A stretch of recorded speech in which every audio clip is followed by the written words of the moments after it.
Sonic has been one of the top movie subjects for quite some time now. This is mostly due to a marketing stunt that Paramount pulled by putting out a Sonic that looks like a Holocaust survivor. Of course, countless hate comments had followed, with millions of fans expressing their anger and devastation, which forced production team to unprecedentedly redo the visuals. And it worked. Not sure why they just couldn't start off with that, to be honest. Either way, everyone was excited to see the end product. And judging by a stunning performance in the box office, Sonic didn't disappoint. Yes, the movie is silly, childish, bland, but all in good ways, honestly. It ticks a lot of boxes. For example, the presence of simplistic yet relatable characters like the Sheriff, aka Donut Lord, who wants to become something more in life.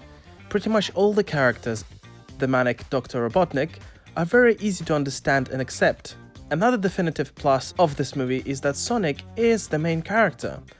I was scared that, much like in Transformers, we will see Sonic being completely sidelined in favor of a human character, to whom it would be obviously easier to relate.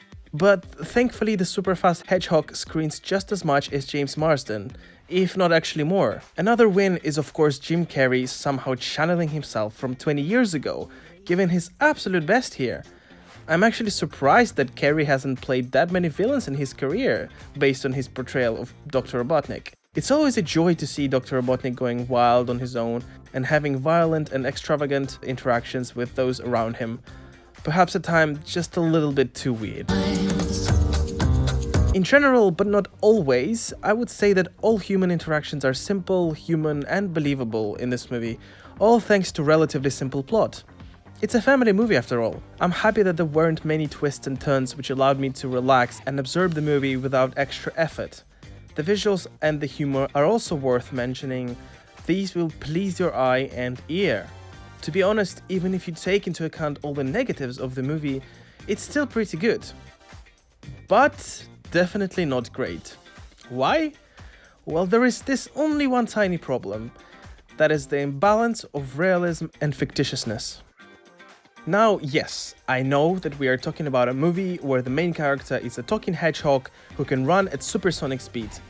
I have no idea how fast he runs. Can you guys let me know in the comments if you're familiar with the source material? But you can turn any fantasy into a stable, coherent world, as each fiction should have its own set of rules. That's why franchises like MCU, X-Men, Lord of the Rings, and Harry Potter work. But Sonic doesn't seem to understand what world it exists in. Let me give you an example.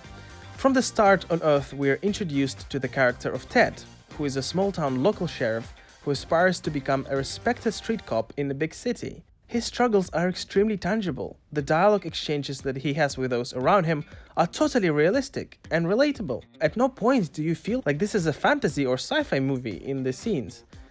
In fact, any interactions that he has in this entire movie are very much grounded in reality.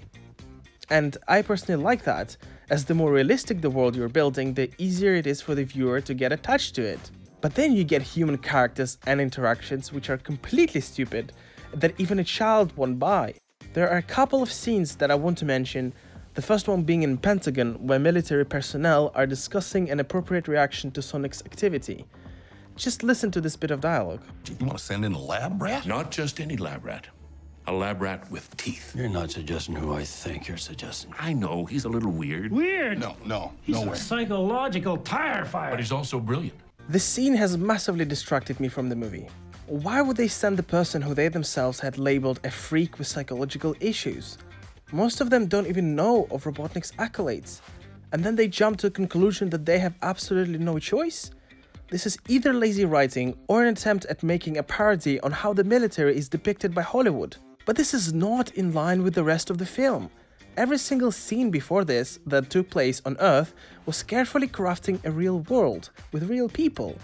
This scene in Pentagon massively goes in a completely opposite direction, unfortunately. You could easily bring Robotnik into the story with a much more believable reason. He could have been a part of the team that is sent to apprehend Sonic, and then slowly, being the genius that he is, he could have sabotaged the whole operation, making himself in control of the mission. Or Robotnik himself could have detected Sonic's power surge, since he is clearly monitoring all activities of such nature on Earth, and then had convinced the government to give him the authority to pursue. In fact, such scene would have killed two birds with one stone, as it would have 1. Allowed Robotnik to become the villain of the movie, 2. Establish him as the brilliant mind who was able to convince Pentagon itself to give him the power in this matter. Wouldn't that be cool? But I guess the screenwriters just couldn't be bothered.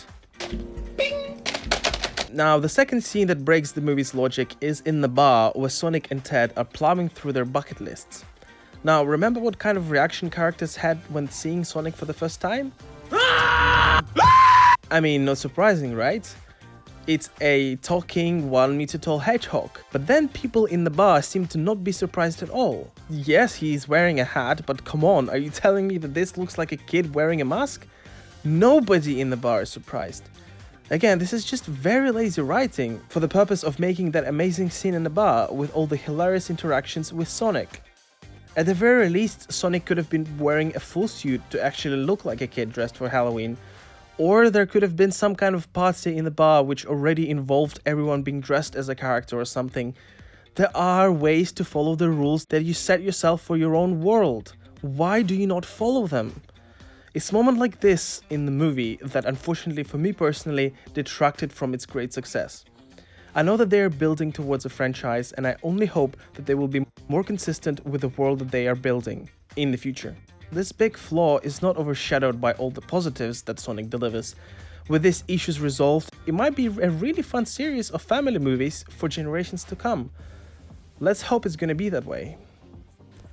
Guys, thank you so much for watching this video. It means a lot to me that you spend some of your time on this channel.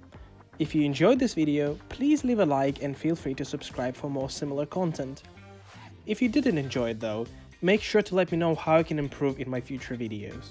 Thanks once again, and see you in the next one!